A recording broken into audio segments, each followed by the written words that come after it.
여러분, 한 가지 질문을 드리면서 시작할게요. 올해 80세가 된 어르신이 계시다고 해봅시다. 이분이 앞으로 5년만 더 건강하게 사실 수 있다면 85세까지 사시는 거잖아요. 고작 5년 별거 아닌 것 같죠? 그런데 현실은 어떨까요? 이 5년이라는 시간 생각보다 정말 넘기 어렵습니다. 통계를 한번 볼까요? 우리나라 사람의 기대 수명은 지금 83.5세입니다. 경제협력개발기구 OECD 국가 가운데서도 상위권이에요. 의료기술도 발달하고 건강에 대한 관심도 어느 때보다 높은 시대인데 이상한 일이죠. 기대 수명이 83세를 넘었는데 왜 85세라는 벽 앞에서 많은 분들이 주저앉게 되는 걸까요? 여기에는 우리가 미처 몰랐던 아주 놀라운 과학적인 이유가 숨어 있습니다. 오늘 이 이야기를 끝까지 들으시면 여러분의 몸 안에서 지금 이 순간에도 일어나고 있는 노화의 비밀을 알게 되실 겁니다. 그리고 그 비밀을 알게 되면 어떻게 하면 그 벽을 넘을 수 있는지 구체적인 방법까지도 함께 가져가실 수 있어요. 그러면 지금부터 본격적으로 들어가 보겠습니다. 먼저 우리 몸 안에 숨겨진 놀라운 장치 하나를 소개해 드릴게요. 여러분, 신발끈을 생각해 보세요. 신발끈 양쪽 끝에 플라스틱 캡이 달려 있잖아요. 그 작은 캡이 없으면 어떻게 될까요? 신발끈 끝이 풀어져서 너덜너덜해지겠죠. 우리 몸에도 이것과 아주 비슷한 장치가 있습니다. 바로 텔로미어라는 것인데요. 텔로미어 좀 어려운 말처럼 들리시죠? 쉽게 설명해 드릴게요. 우리 몸은 약 100조 개가 넘는 세포로 이루어져 있어요. 이 세포들은 끊임없이 분열합니다. 낡은 세포가 죽으면 새로운 세포가 태어나서 그 자리를 채우는 거예요. 피부에 상처가 나도 며칠 지나면 아무는 것, 그게 바로 세포가 열심히 분열해서 새 세포를 만들어낸 덕분이에요. 그런데 세포가 분열할 때마다 한 가지 문제가 생깁니다. 세포 안에 있는 유전 정보 DNA도 함께 복제가 되어야 하잖아요. 그런데 이 복제 과정에서 DNA의 끝부분이 조금씩, 아주 조금씩 짧아져요. 마치 복사기로 문서를 복사하는데 복사할 때마다 문서의 맨 아랫줄이 한 줄씩 잘려나가는 것과 비슷합니다. 만약 이렇게 줄어드는 부분이 중요한 유전 정보가 들어있는 부분이라면 어떻게 되겠어요? 큰일 나겠죠. 그래서 우리 몸은 아주 기가 막힌 방법을 썼어요. DNA의 양쪽 끝에 완충지대를 만들어 놓은 겁니다.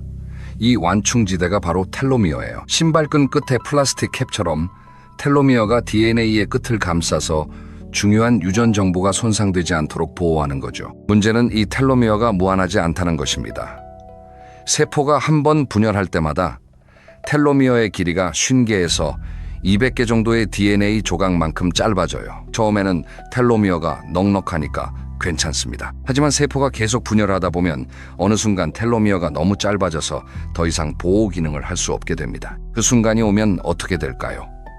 세포는 분열을 멈춥니다. 더 이상 새로운 세포를 만들어내지 못하는 거예요. 이걸 과학에서는 헤이플릭 한계라고 부릅니다. 인간의 세포는 대략 60번 정도 분열할 수 있는데 이 한계에 도달하면 세포는 노화 상태에 빠집니다. 노화된 세포는 마치 은퇴한 직원과 같아요. 일은 하지 않는데 자리는 차지하고 있죠. 그것뿐이 아닙니다. 노화된 세포는 주변의 건강한 세포들에게 잘못된 신호를 보내기도 합니다. 마치 좌석에 앉아서 엉뚱한 방향으로 안내 방송을 하는 것과 같죠. 이런 세포들이 쌓이고 쌓이면 우리 몸 전체에 문제가 생기기 시작합니다. 여기서 재미있는 사실 하나 더 알려드릴게요. 갓 태어난 신생아의 세포는 80번에서 90번 정도 분열할 수 있어요. 그런데 70대가 되면 어떻게 될까요? 세포의 분열 능력이 20번에서 30번 정도밖에 남지 않습니다. 나이가 들수록 상처가 잘 안 낫고 회복이 느려지는 이유가 바로 여기에 있어요. 세포가 새로 만들어지는 속도가 현저히 떨어지는 겁니다. 그러면 이런 궁금증이 생기시겠죠. 텔로미어를 길게 유지하면 오래 살 수 있지 않을까?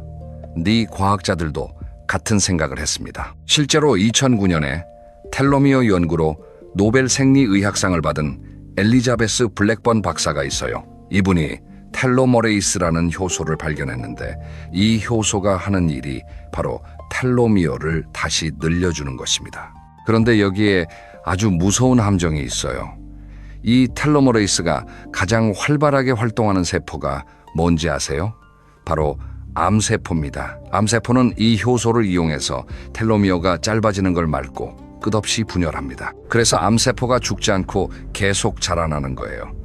텔로미어를 인위적으로 늘리는 것은 곧 암의 위험을 높이는 것과도 같은 셈이죠. 결국 텔로미어는 우리 몸이 정한 일종의 수명시계입니다. 이 시계가 멈추면 세포의 삶도 멈추고 세포의 삶이 멈추면 결국 우리 몸 전체가 서서히 멈춰가는 겁니다. 이것이 85세라는 벽을 만드는 첫 번째 비밀이에요. 자, 그런데 여기서 또 하나 놀라운 사실을 알려드려야 합니다. 많은 분들이 노화가 매일 조금씩 일정한 속도로 진행된다고 생각하세요. 마치 매일 한 발짝씩 내리막길을 걸어가는 것처럼요. 그런데 과학자들이 밝힌 진실은 전혀 다릅니다. 미국 스탠퍼드 대학교 연구팀이 아주 흥미로운 연구를 했어요. 18살부터 95살까지 4,263명의 혈액을 분석했습니다. 혈장 속에 있는 2,925가지의 단백질을 조사한 거예요. 그랬더니 놀라운 결과가 나왔습니다. 노화가 일정한 속도로 진행되는 게 아니라 특정한 나이에 급격하게 가속된다는 거예요. 그 나이가 언제냐? 34살, 60살, 78살. 이 세 시점에서 몸 안의 단백질 수치가 확 바뀝니다. 마치 누군가가 노화 버튼을 눌러놓은 것처럼요. 서서히 경사가 완만하던 내리막길이 갑자기 절벽으로 바뀌는 느낌이라고 할까요? 34살이라니 아직 젊은 나이 아니냐고요? 물론 34살에 갑자기 노인이 되는 건 아닙니다. 하지만 이때부터 몸 안에서 변화가 시작돼요. 뇌에서는 20살이 지나면 신경세포가 줄어들기 시작하고 50살이 되면 뇌의 혈류와 무게가 20%나 감소합니다. 특히 피부가 가장 먼저 신호를 보내죠. 콜라겐, 이게 피부를 탄탄하게 잡아주는 단백질인데요. 이 콜라겐이 줄어들기 시작합니다. 피부 아래의 지방층도 얇아져요. 그래서 주름이 생기고 피부가 처지기 시작하는 거예요. 하지만 이건 눈에 보이는 변화일 뿐이에요. 눈에 보이지 않는 곳에서는 훨씬 더 중요한 변화가 일어나고 있습니다. 그리고 60살. 이 시점이 정말 중요합니다. 이때부터는 변화의 속도가 확 빨라져요. 근육량이 눈에 띄게 줄어들고 뼈가 약해지고 면역 기능이 떨어집니다. 70세가 되면 20대 청년 시절에 비해서 근육량은 크게 감소하고 반면에 지방은 2배 이상 늘어납니다. 특히 복부 안쪽에 내장 지방이 쌓이기 시작해요. 그리고 마지막 78살. 이 세 번째 급락 지점이 85, 새벽과 직접적으로 연결됩니다. 78살 전후로 몸 안에서 일어나는 변화는 마치 건물의 기둥이 동시에 흔들리는 것과 같아요. 심장, 뇌 근육, 뼈 면역 체계, 이 모든 것이 한꺼번에 약해지기 시작하는 거죠. 더 최근에 나온 연구 결과도 있어요. 2024년에 역시 스탠퍼드 대학교 의과대학 연구팀이 발표한 논문에서는 44살과 60살 전후에 분자 수준의 변화가 폭발적으로 일어난다는 결과를 내놓았습니다. 25세부터 75세까지 남녀 108명의 분자를 분석한 결과인데요. 시간에 따라 천천히 변하는 게 아니라 중년과 노년 초입에서 변화가 한꺼번에 몰아친다는 겁니다. 처음에는 여성의 갱년기 때문에 그런가 추정했는데 남성만 따로 분석해도 같은 패턴이 나왔어요. 결국 노화는 계단을 내려가는 것과 비슷합니다. 평탄한 길을 걷다가 갑자기 계단을 만나서 쿵 내려가고 또 평탄한 길을 걷다가 다시 계단을 만나서 쿵 내려가고 이 계단이 60살, 78살에 연달아 나타나니까 85세 즈음에는 이미 여러 번의 급락을 겪은 상태가 되는 거예요. 그러면 이 계단을 알고 나니까 이런 생각이 드시죠? 계단이 나타나기 전에 미리 대비하면 되지 않을까? 맞습니다. 바로 그거예요. 하지만 대비를 하려면 먼저 적을 알아야 합니다. 85. 새벽을 넘지 못하게 만드는 우리 몸의 변화가 구체적으로 뭔지 하나하나 짚어보겠습니다. 첫째, 심장과 혈관의 변화입니다. 나이가 들면 심장벽이 두꺼워지고 심장이 커집니다. 이건 좋은 의미에서 커지는 게 아니에요. 심장 근육이 탄력을 잃으면서 비대해지는 거예요. 혈관도 마찬가지입니다. 혈관벽이 두꺼워지고 딱딱해져요. 고무옷을 오래 쓰면 딱딱해지고 잘 늘어나지 않는 것처럼 우리 혈관도 그렇게 변합니다. 그 결과 어떻게 될까요? 고혈압, 심부전, 부정맥 허혈성, 심질환, 이런 심혈관계 질환이 찾아옵니다. 특히 이미 고혈압이나 당뇨, 비만 같은 만성 질환을 가지고 계신 분이라면 이 질환들이 심장에 추가적인 부담을 줘서 상태가 더 빨리 나빠질 수 있어요. 여기서 잠깐 놀라운 수치 하나 알려드릴게요. 2024년 질병관리청 발표에 따르면 우리나라에서 만성질환으로 인한 사망이 전체 사망의 78.1%를 차지한다고 합니다. 10명이 돌아가시면 그 가운데 거의 8명이 만성질환 때문이라는 뜻이에요.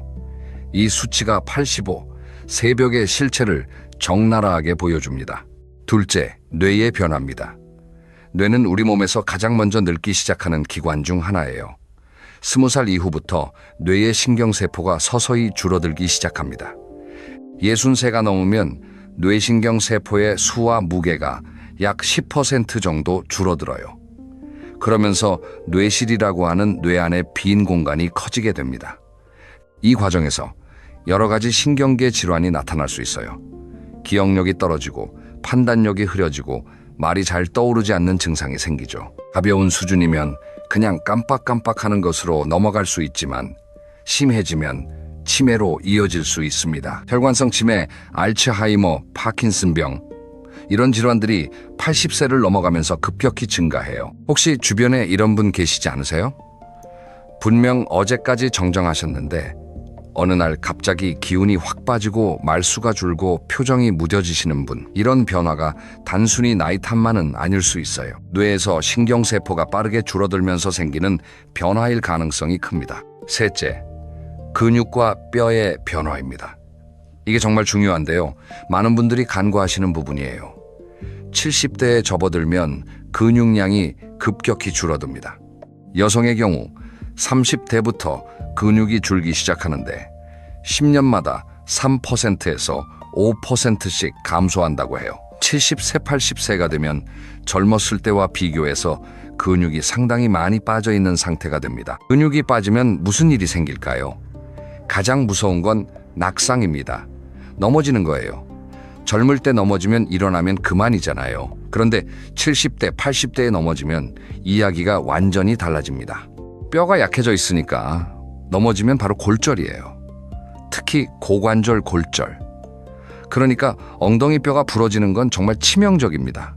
고관절이 부러지면 수술을 해야 하고 오랫동안 누워 있어야 하고 누워 있는 동안 근육은 더 빠지고 폐렴이 올 수도 있고 우울감이나 치매 증상이 나타나기도 합니다. 낯선 병원 환경에 오래 있으면 정신적으로도 크게 위축되거든요.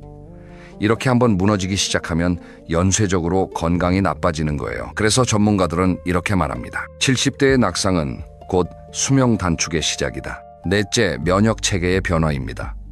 우리 몸의 면역 체계를 군대에 비유해 볼게요.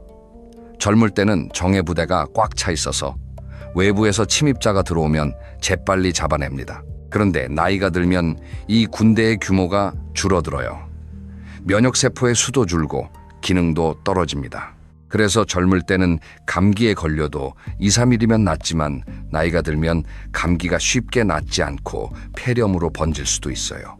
면역력이 떨어지면 암세포를 감시하는 능력도 약해집니다. 우리 몸에서는 매일 수천 개의 비정상적인 세포가 만들어지는데 면역 체계가 건강하면 이걸 잡아서 없애줘요. 하지만 면역력이 약해지면 이 비정상 세포들이 살아남아서 암으로 발전할 가능성이 높아지는 거죠. 다섯째, 감각기관의 변화입니다. 이건 삶의 질과 직결되는 부분이에요. 나이가 들면 눈의 수정체가 혼탁해지면서 색깔이 다르게 보이기 시작합니다. 파란색이 회색처럼 보이고 밝은 곳에서 어두운 곳으로 들어가면 한참 동안 아무것도 보이지 않죠. 청력도 마찬가지입니다. 높은 음역대의 소리를 먼저 못 듣게 돼요. 상대방이 하는 말에서 자음이 잘 안 들리기 시작합니다. 그래서 상대방이 뭐라고 말해도 웅얼거리는 것처럼 들리는 거예요. 누가 또렷하게 이야기해도 잘 알아듣기가 힘들어지죠. 이런 감각의 변화가 쌓이면 바깥 활동이 줄어들고 사람 만나는 걸 꺼리게 되고 외로워지고 우울해지고 이게 다시 건강을 악화시키는 악순환이 만들어집니다. 자, 여기까지 들으시면 이런 생각이 드실 수 있어요. 그러면 노화는 피할 수 없는 거 아니야? 결국 다 늙어서 죽는 거 아니야? 라고요. 맞습니다. 노화 자체를 완전히 막을 수는 없어요. 하지만 속도를 늦출 수는 있습니다. 그리고 그 증거가 지구 위에 실제로 존재합니다. 여러분, 블루존이라는 말 들어보셨나요? 블루존은 세계에서 가장 건강하게 오래 사는 사람들이 모여있는 지역을 말해요. 미국의 탐험가이자 저널리스트인 댄 뷰트너라는 분이 이 개념을 만들었는데요. 전 세계를 돌아다니면서 유독 장수하는 사람이 많은 5곳을 찾아냈습니다. 어디냐면요, 이탈리아의 사르데냐, 섬 일본의 오키나와, 코스타리카의 니코야 그리스의 이카리아, 그리고 미국 캘리포니아의 로마린다. 이 5곳이에요. 이 지역들에서는 100세가 넘는 노인들이 유난히 많습니다. 특히 오키나와의 경우 인구 10만 명당 68명이 100세 이상을 산다고 해요. 놀라운 건 이 장수마을 사람들이 비싼 건강식품을 먹거나 최첨단 의료시설을 이용하는 게 아니라는 겁니다. 오히려 그 반대예요. 이들의 생활은 아주 소박하고 단순합니다. 그런데 이 소박한 생활 속에 장수의 비밀이 숨어 있어요. 먼저 식습관을 볼까요? 블루존 사람들의 식단에는 공통점이 있습니다. 식물성 식품을 많이 먹고 가공되지 않은 자연식품을 주로 먹는다는 거예요. 오키나와 사람들은 고구마, 채소, 두부, 생선을 기본으로 먹고 붉은 고기는 거의 먹지 않습니다. 사르데냐, 사람들은 콩류, 통곡물, 산양류, 치즈를 즐기고 적당량의 레드와인을 마셔요. 특히 오키나와에는 아주 유명한 식사 원칙이 있어요. 하라 하치부. 이게 뭐냐면 배가 80% 정도 찼을 때 수저를 내려놓는다는 뜻이에요. 배부르게 먹지 않는 겁니다. 항상 조금 부족하다 싶을 때 그만 먹는 거예요. 칼로리를 계산하거나 복잡한 다이어트를 하는 게 아니에요. 그냥 적당히 먹고 그만두는 거죠. 이 단순한 습관 하나가 과식을 막고 비만을 예방하고 결과적으로 온갖 만성질환의 위험을 낮춰줍니다. 둘째, 움직임입니다. 블루존 사람들은 헬스장을 다니지 않습니다. 러닝머신 위에서 뛰지도 않아요. 대신 이들은 하루 종일 자연스럽게 움직입니다. 텃밭을 가꾸고 언덕길을 오르내리고 동네 마을을 걸어다니고 정원에서 흙을 만집니다. 이걸 리트라고 부르는데요. 운동이 아닌 일상적인 활동에서 소모되는 에너지를 말합니다. 여기서 특히 주목할 건 정원 가꾸기예요.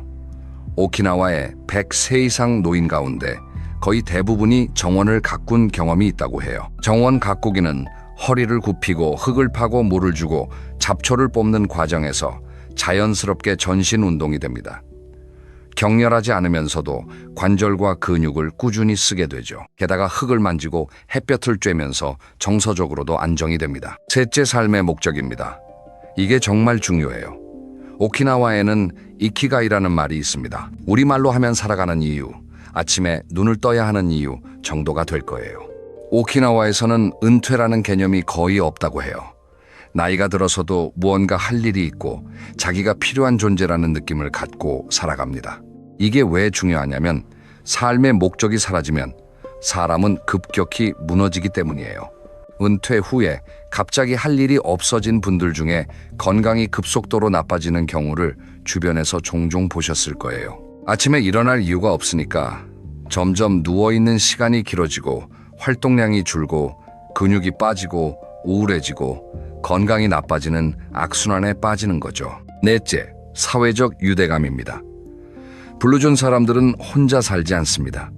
가족과 함께 식사하고 이웃과 수시로 만나서 이야기를 나누고 공동체 안에서 서로를 돌봅니다. 오키나와에는 모아이라는 전통이 있어요. 어릴 때부터 5명 정도가 한 그룹을 만들어서 평생 서로 돕고 함께 살아가는 거예요. 외로움이 건강에 얼마나 나쁜지 아세요?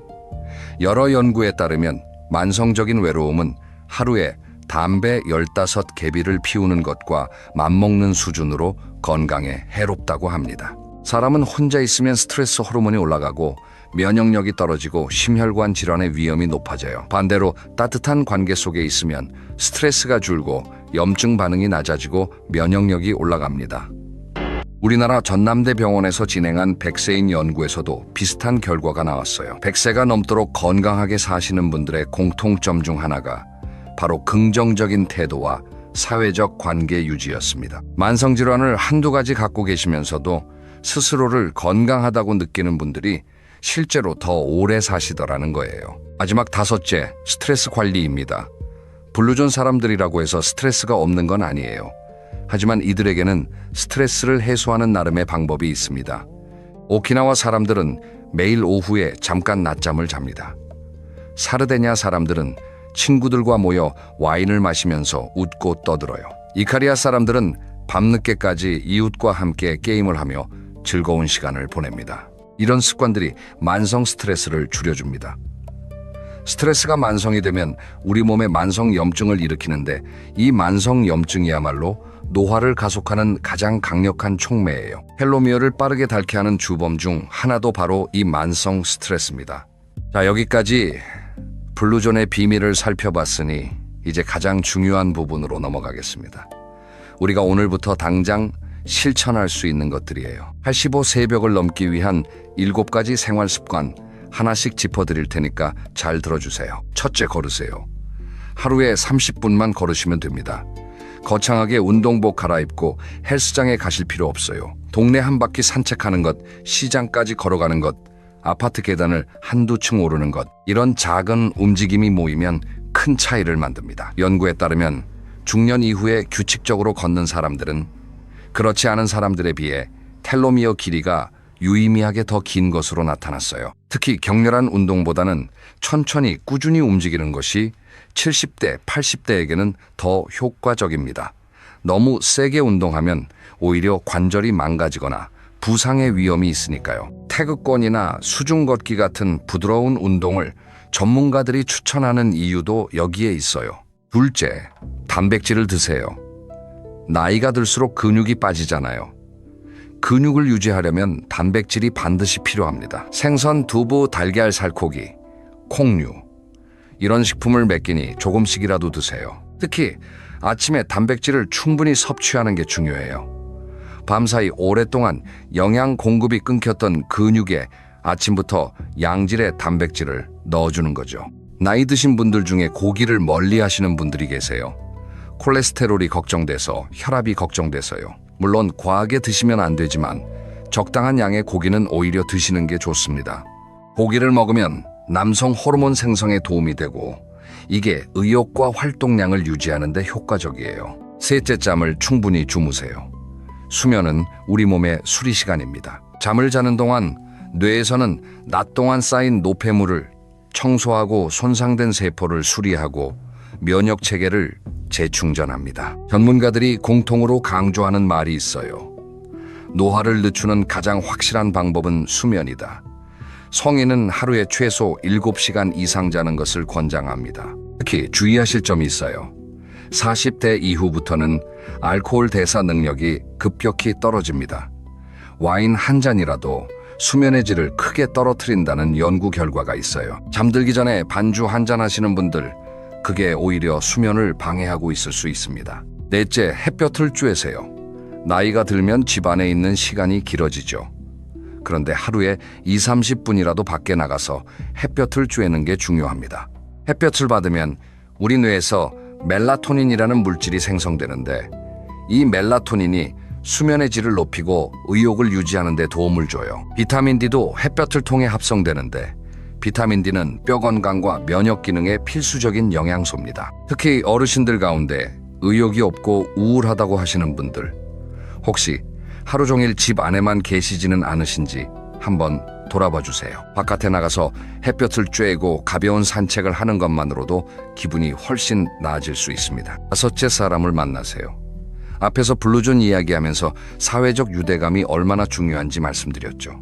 나이가 들면 만사가 귀찮아지고 사람 만나는 게 피곤해지는 게 사실이에요. 하지만 그럴수록 일부러라도 사람을 만나셔야 합니다. 꼭 거창한 모임이 아니어도 돼요. 옛 친구에게 전화한 통 거는 것, 동네 경로당에 가서 이야기 나누는 것, 교회나 절의 모임에 참여하는 것, 이런 작은 교류가 뇌를 자극하고 우울감을 줄이고 면역력을 높여줍니다. 일본의 장수마을 나가노현에서는 고령자 취업 비율이 일본 전국에서 가장 높았는데 연구자들은 이들이 사회와 관계를 유지하면서 일하는 것이 운동 기능과 뇌 기능의 노화를 늦추는 핵심 비결이라고 분석했어요. 혼자 집에 틀어박혀 있으면 뇌도 쉬고 싶어 합니다. 뇌가 쉬면 노화가 빨라져요.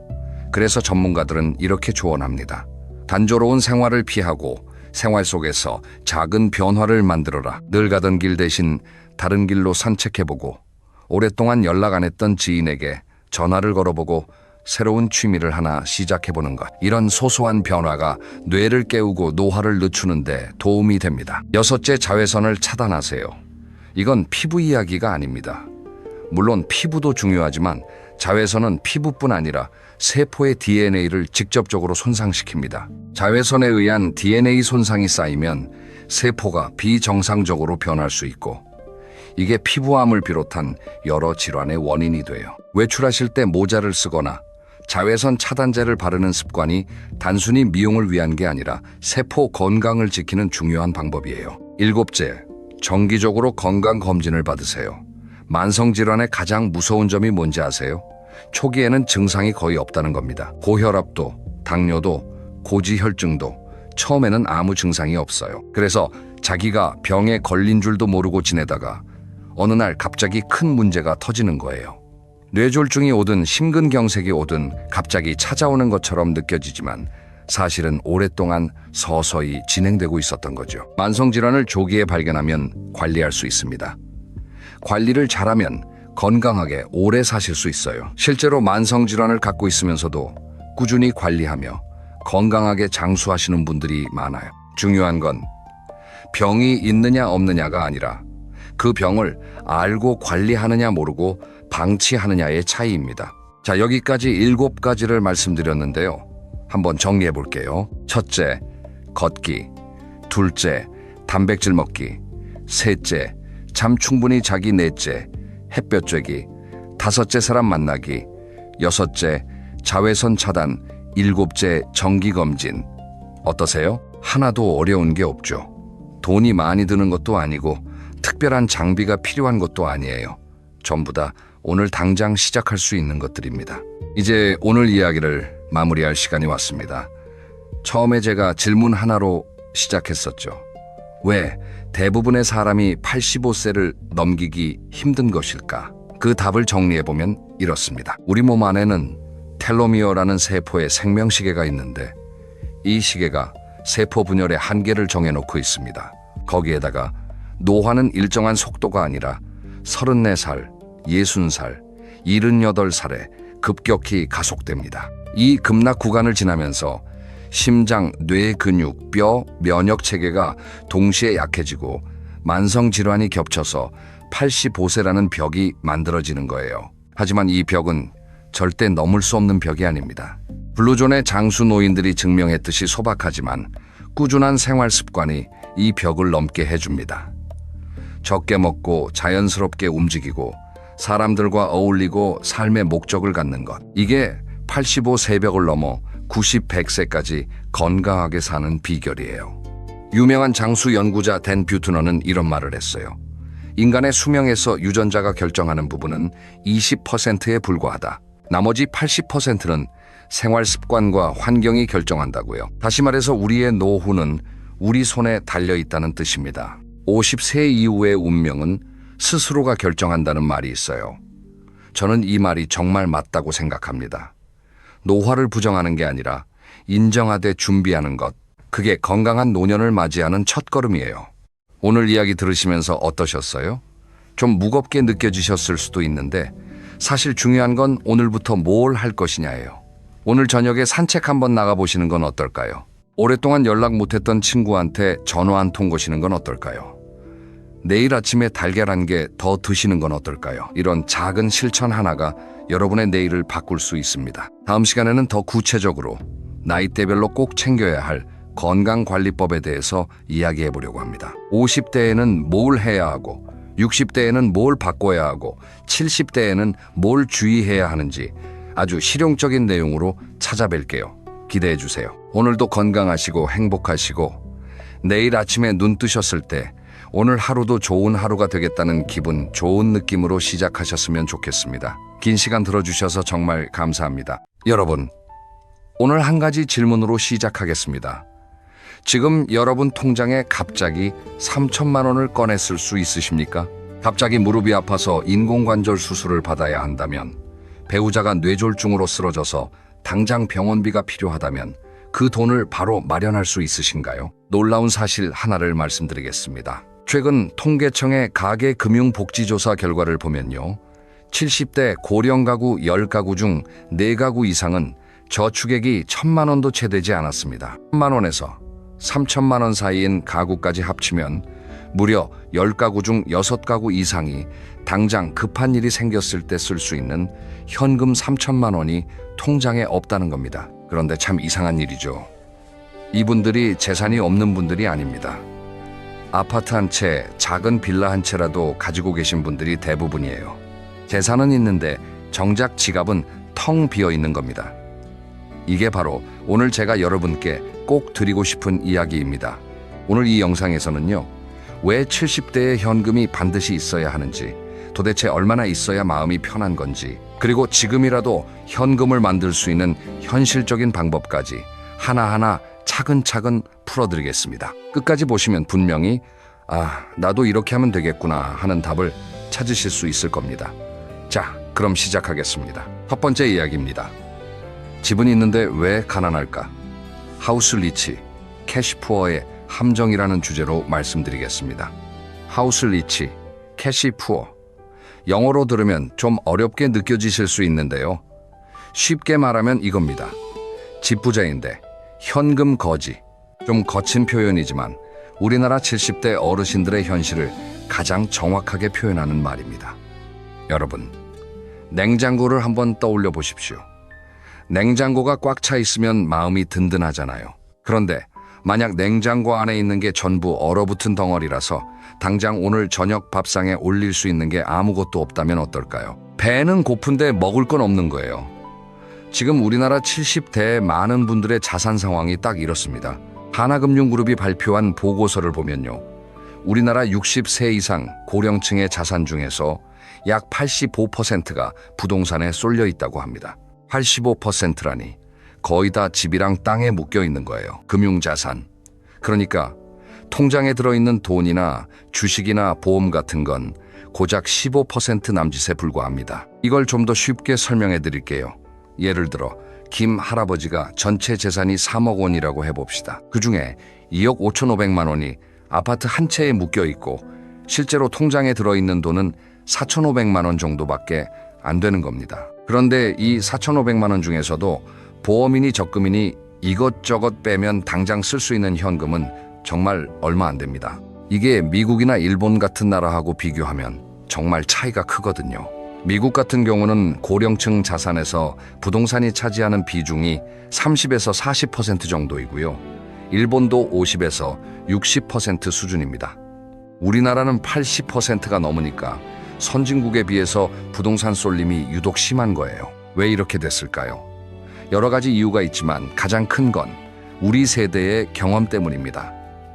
우리나라가 고도 경제 성장을 하던 시절에는 집을 사면 가격이 올랐어요. 내 집 마련이 곧 재테크였고 부동산이 가장 안전한 자산이라는 믿음이 뼛속까지 박혀 있습니다. 다가 자녀들 교육비, 결혼자금 이런 것들을 다 대느라 현금은 계속 빠져나갔지만 집만은 꼭 붙들고 있었던 거죠. 그런데 문제는요. 70대가 되면 상황이 완전히 달라진다는 겁니다. 일을 해서 돈을 벌던 시절이 끝나고 매달 들어오는 수입은 뚝 끊기는데 나가는 돈은 오히려 늘어납니다.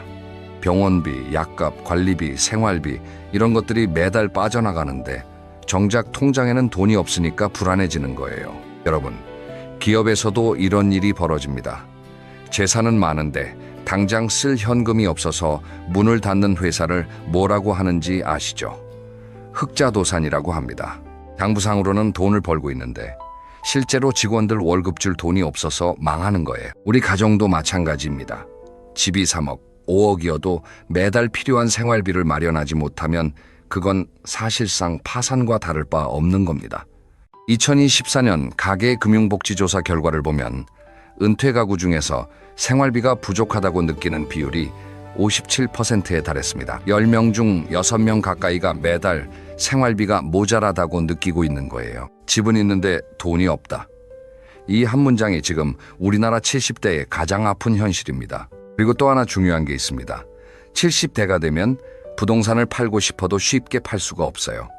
일단 수십 년 살아온 동네를 떠나기가 쉽지 않잖아요. 병원도 가깝고 이웃도 익숙하고 매일 다니던 산책길도 있고, 거기다 집을 팔면 양도세, 취득세 같은 세금이 나가고 이사 비용도 만만치 않습니다. 작은 집으로 옮기고 싶어도 70대가 선호하는 엘리베이터 있는 소형 주택은 공급 자체가 부족하다고 합니다. 그러니까 정리하면 이렇습니다.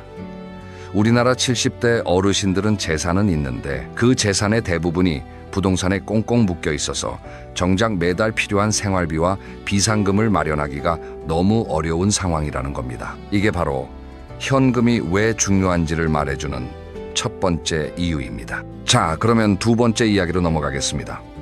70대에 돈이 급하게 필요한 순간들, 어떤 것들이 있을까요? 젊었을 때는 돈이 급하게 필요한 일이 생겨도 어떻게든 벌어서 메꿀 수 있었습니다. 야근을 더 하든 아르바이트를 하든 대출을 받던 방법이 있었어요. 그런데 70대가 되면 그런 선택지가 대부분 사라집니다. 소득은 끊겼고 은행에서 대출을 해주려고 하지도 않아요. 바로 이 점이 70대의 현금을 갖고 있어야 하는 핵심적인 이유입니다. 첫째, 의료비 폭탄입니다. 이건 정말 아무리 강조해도 모자랍니다. 70대에 가장 무서운 게 뭐냐고 물으면 많은 분들이 병이라고 대답하시는데요. 사실 병 자체보다 더 무서운 건 병원비입니다. 연구에 따르면 한국인의 인당 생애 의료비는 남성이 약 1억 8천만 원, 여성이 약 2억 2천만 원 수준으로 추산됩니다. 그런데 이 의료비의 절반 이상이 65세 이후에 집중적으로 발생한다고 합니다. 특히 뇌혈관 질환 같은 경우는 전체 의료비의 80% 이상이 65세 이후에 나온다는 연구 결과도 있습니다. 구체적으로 어떤 상황이 벌어지는지 한번 상상해 보십시오. 어느 날 아침에 배우자가 갑자기 쓰러집니다. 구급차를 타고 응급실에 갔더니 뇌경색이래요. 수술을 해야 하고 중환자실에 들어가야 합니다. 건강보험이 있으니까 전부 다 나라에서 내주는 거 아니야, 이렇게 생각하시는 분들 계시죠? 절대 그렇지 않습니다. 건강보험에서 보장해주는 부분이 있지만 비급여 항목이라는 게 있어요. 특수치료제, 상급 병실 차액, 간병인 비용 같은 것들은 환자가 직접 내야 합니다. 한 달 입원비가 300만 원에서 500만 원이 나올 수도 있고, 요양병원으로 옮기면 자기 부담금이 월 80만 원에서 300만 원까지 나갈 수 있습니다. 이게 한 달이면 괜찮을 수도 있어요. 그런데 70대 이후의 질병은 한 달 만에 끝나는 게 아닙니다. 석 달, 6개월, 1년 이상 계속될 수 있어요. 그러면 1,000만 원, 2,000만 원은 순식간에 사라집니다. 이때 통장에 비상금이 없으면 어떻게 되겠습니까? 집을 급하게 팔아야 하는 상황이 오는 겁니다. 금매로 내놓으면 제값을 못 받죠. 아니면 자녀들에게 손을 벌려야 합니다. 그 마음이 어떻겠습니까? 둘째, 간병비입니다. 우리나라 평균 수명은 약 82세 정도인데요. 건강하게 활동할 수 있는 건강 수명은 70세 안팎이라고 합니다. 이 말은 뭐냐면 평균적으로 약 10년에서 12년 정도는 어딘가 아프면서 다른 사람의 도움을 받아가며 살아야 한다는 뜻입니다.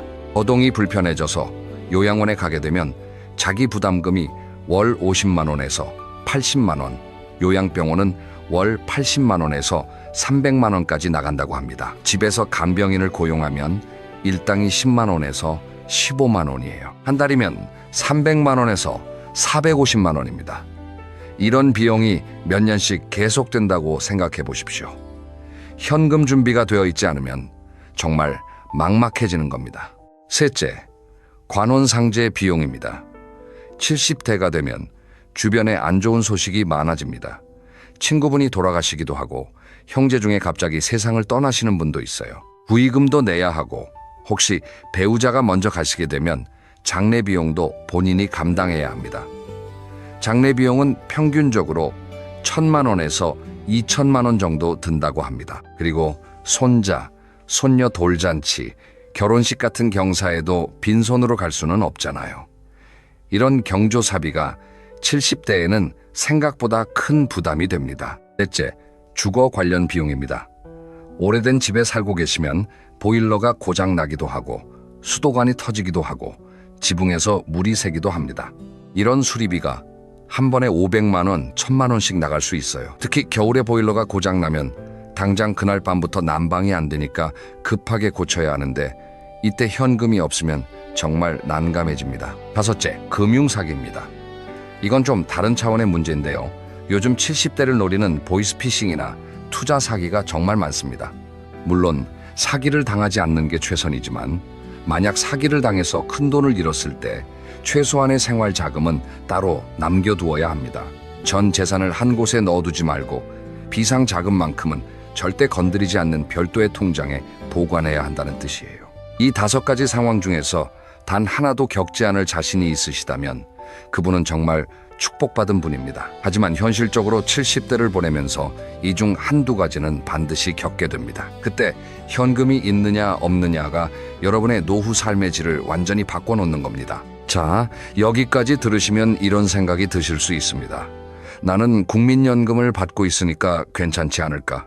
그래서 세 번째 이야기를 준비했습니다. 연금만으로는 왜 부족한가? 이 부분은 정말 중요하니까 집중해서 들어주십시오. 국민연금, 참 고마운 제도입니다.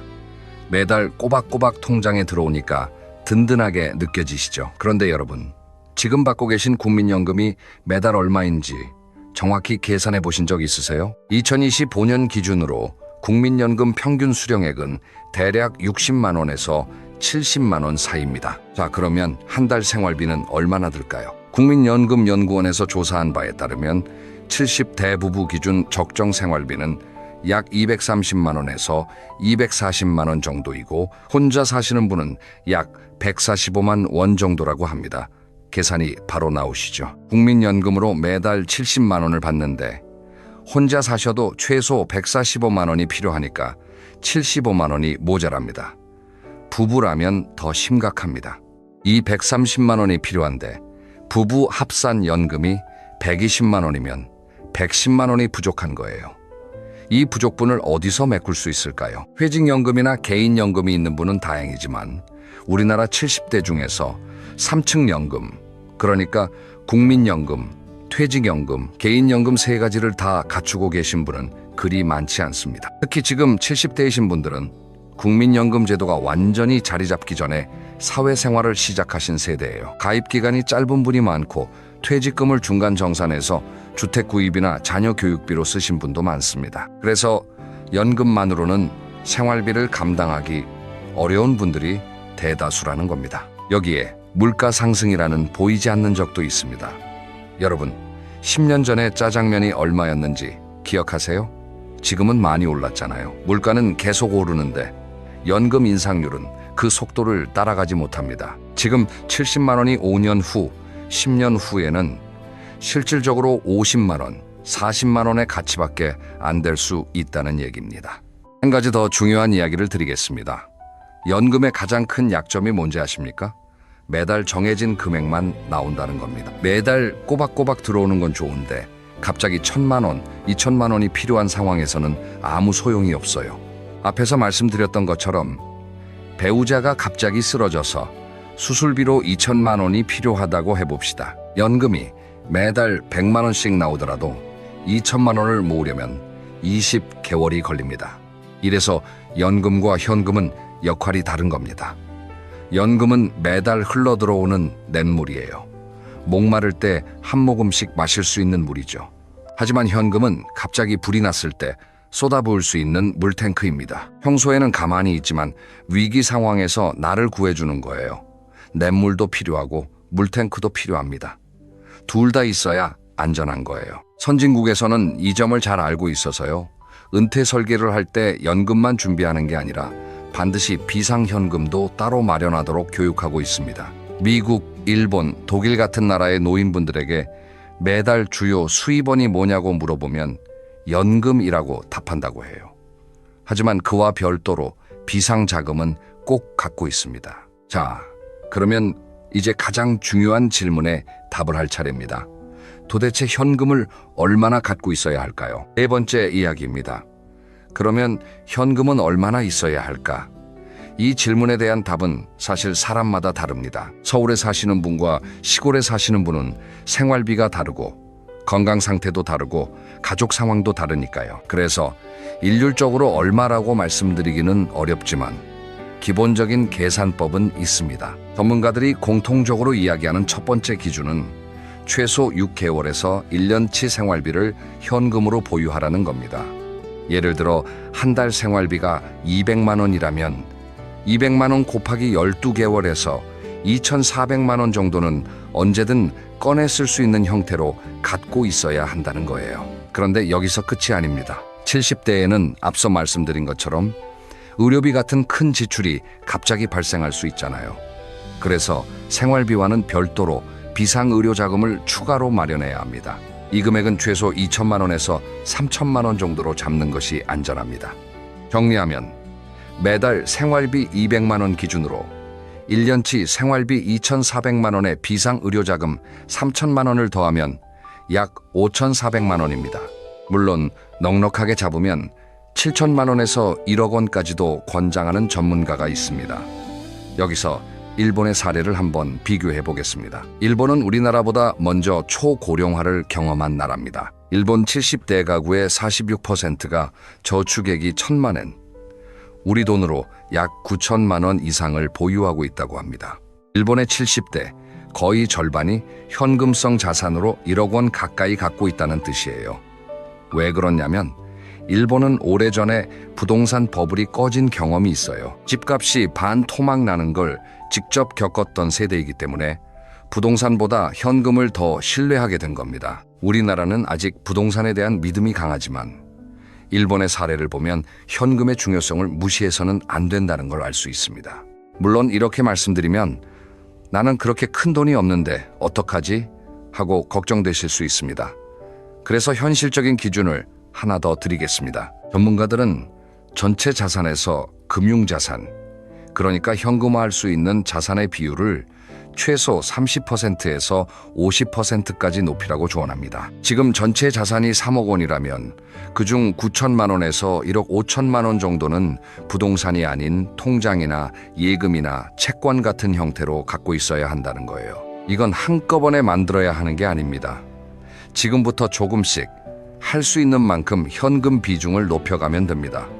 중요한 건 방향을 아는 거예요.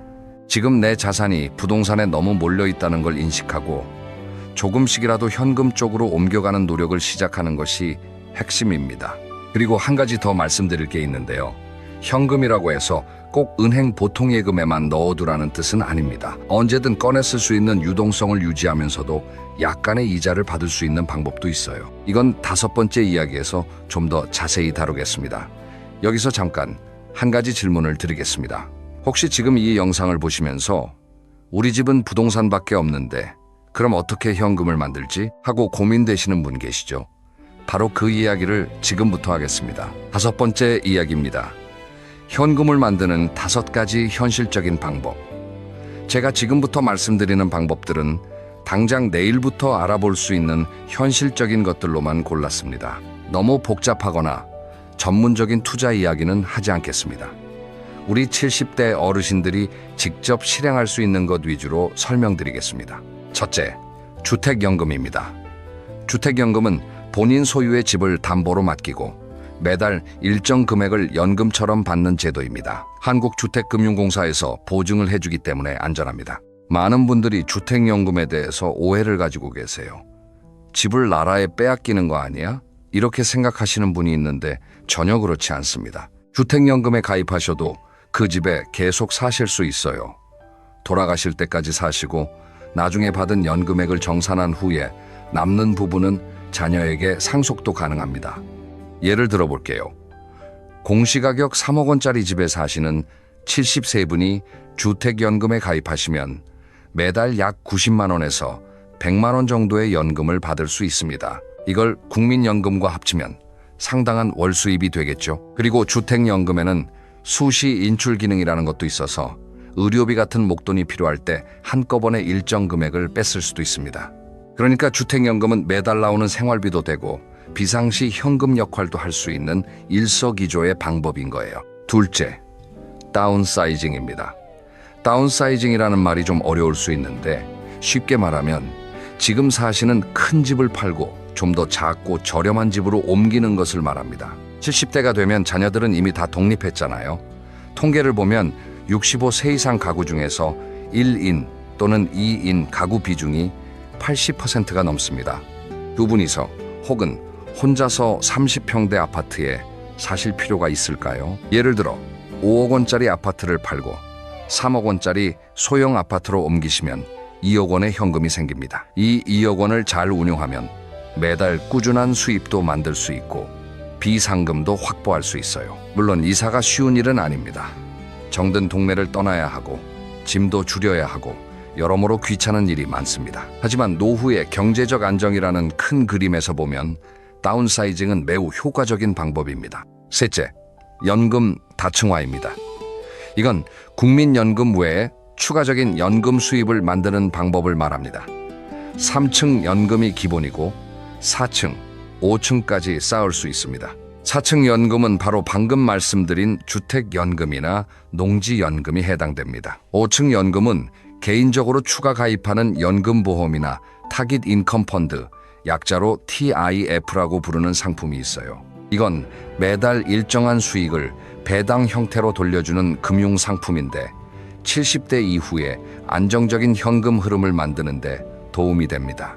또 하나, 최근에는 종신보험의 사망보험금을 살아있을 때 연금으로 전환할 수 있는 제도도 나왔습니다. 혹시 예전에 가입해놓은 종신보험이 있으시다면 이걸 연금으로 바꿀 수 있는지 보험사에 한번 문의해 보시는 것도 좋겠습니다. 넷째, 금융자산 재배치입니다.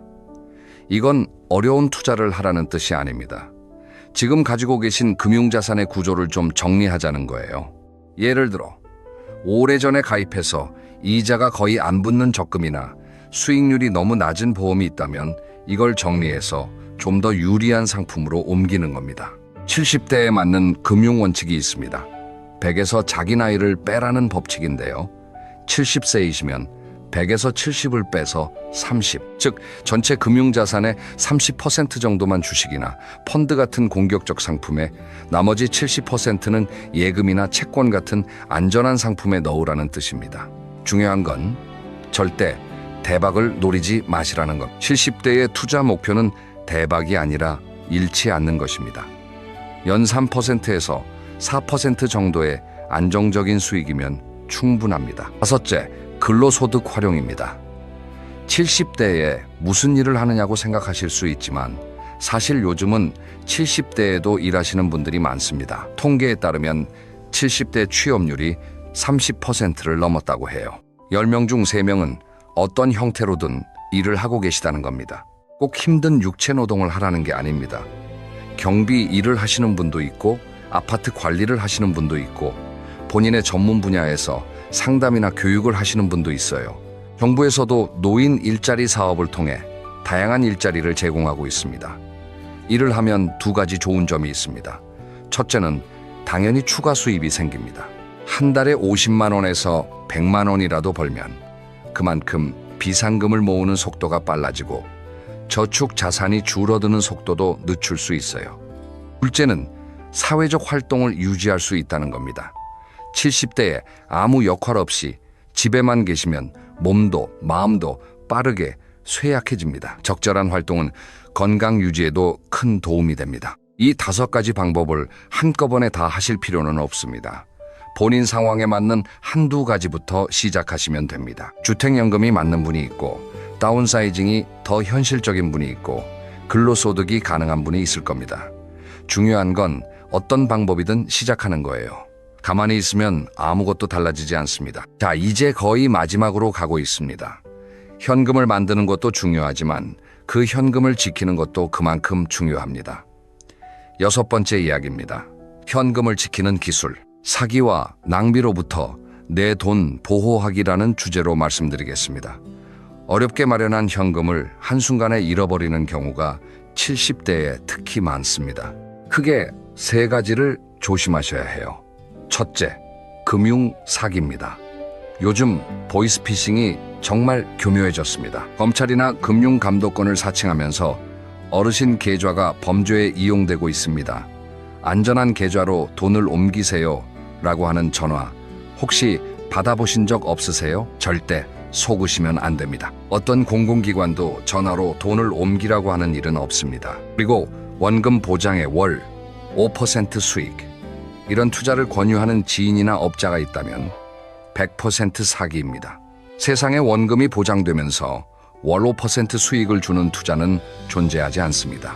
특히 오래된 친구가 좋다고 소개해주는 투자가 더 위험합니다. 그 친구도 모르고 속고 있는 경우가 대부분이에요. 현금을 보호하는 가장 좋은 방법은 분산입니다. 한 통장에 다 넣어두지 마시고 여러 곳에 나눠서 보관하십시오. 둘째, 충동적인 투자입니다. 주변에서 주식으로 돈을 벌었다, 부동산으로 큰 돈을 만들었다, 이런 이야기를 들으면 마음이 흔들릴 수 있습니다. 하지만 70대의 투자로 큰 돈을 잃으면 회복할 시간이 없습니다. 30대, 40대는 잃어도 다시 벌 수 있지만 70대는 그럴 수가 없어요. 특히 요즘 유행하는 가상화폐나 해외 선물 같은 고위험 투자는 절대 하지 마십시오. 이런 건 전문가들도 손해를 보는 시장입니다. 노후 자금은 수익보다 안전이 우선이에요. 셋째, 자녀에 대한 과도한 지원입니다. 이건 좀 말씀드리기 조심스러운 부분인데요. 우리나라 부모님들은 자녀에게 참 많이 해주시잖아요. 결혼 자금, 주택 구입 자금, 손주 교육비까지. 그런데 본인의 노후 자금을 깎아서 자녀에게 주시는 건 정말 위험합니다. 비행기를 타면 안전방송에서 이런 말 하잖아요. 산소 마스크가 떨어지면 본인 것부터 먼저 착용하세요. 내가 먼저 안전해야 다른 사람도 도울 수 있는 겁니다. 노후 자금도 마찬가지입니다. 부모님이 경제적으로 무너지면 결국 그 부담은 자녀에게 돌아갑니다. 지금 조금 덜 도와주더라도 부모님 스스로가 건강하게 경제적으로 자립해서 사시는 게 자녀들에게도 가장 큰 도움이 됩니다. 50대에서는 노후를 위해 자녀가 필요하다고 생각하는 비율이 48% 정도로 절반이 안 됩니다. 반대로 말하면 절반 이상이 은퇴 후 스스로 살겠다는 의지를 갖고 있다는 거예요. 그리고 20대, 30대 자녀 세대에서도 부모를 경제적으로 지원하겠다는 비율은 30% 정도밖에 되지 않습니다. 자녀에게 기대하기보다 스스로 준비하는 게 현실적입니다. 이제 마무리할 시간입니다. 오늘 이야기한 내용을 간단하게 정리해드리겠습니다. 첫째, 우리나라 70대 대부분은 자산의 80% 이상이 부동산에 묶여 있어서 정작 급할 때 쓸 현금이 부족합니다. 이것이 하우스 리치, 캐시 푸어 현상이고 바로 여러분이 현금을 반드시 확보해야 하는 이유입니다. 둘째, 70대에는 의료비, 간병비, 경조사비, 주거 수리비, 금융 사기 피해 등 갑작스러운 큰 지출이 발생할 확률이 매우 높습니다. 이런 상황에서 현금이 없으면 삶 전체가 흔들릴 수 있습니다. 셋째, 국민연금은 소중한 수입원이지만 매달 정해진 금액만 나오기 때문에 목돈이 필요한 위기 상황에는 대응이 어렵습니다. 연금은 냇물이고 현금은 물탱크입니다. 둘 다 있어야 합니다. 넷째, 현금의 적정 규모는 최소 1년치 생활비에 비상의료자금 2천만 원에서 3천만 원을 더한 금액입니다. 전체 자산에서 현금화 가능한 자산의 비율을 30% 이상으로 끌어올리는 것이 목표입니다. 다섯째, 현금을 만드는 방법으로는 주택연금, 다운사이징, 연금 다층화, 금융자산 재배치, 근로소득 활용이 있습니다. 자기 상황에 맞는 방법부터 시작하시면 됩니다. 여섯째, 어렵게 만든 현금은 금융 사기, 충동 투자, 자녀에 대한 과도한 지원이라는 세 가지 위험으로부터 반드시 지켜야 합니다. 여러분, 70대의 현금은 단순한 돈이 아닙니다. 그것은 존엄입니다. 아플 때 치료를 받을 수 있는 존엄, 누구에게 손 벌리지 않고 살아갈 수 있는 존엄, 갑자기 어려운 일이 닥쳐도 당황하지 않을 수 있는 마음의 여유, 이 모든 게 통장 잔고에서 시작됩니다. 지금 당장 큰 돈을 만들 수 없더라도 괜찮습니다. 오늘 이 영상을 보신 것 자체가 이미 첫 번째 걸음입니다. 내일 아침에 은행에 가셔서 비상금 통장 하나를 따로 만드십시오. 한 달에 10만 원이라도 좋습니다. 거기서부터 시작하시면 됩니다. 오늘 긴 이야기 끝까지 들어주셔서 정말 감사합니다. 다음 영상에서는 70대가 절대 해서는 안 되는 투자 5가지에 대해서 이야기해 드리겠습니다. 주변에 이런 투자를 권유받고 계신 분이 있다면 다음 영상도 꼭 챙겨보시기 바랍니다. 그럼 다음에 또 만나요. 건강하십시오.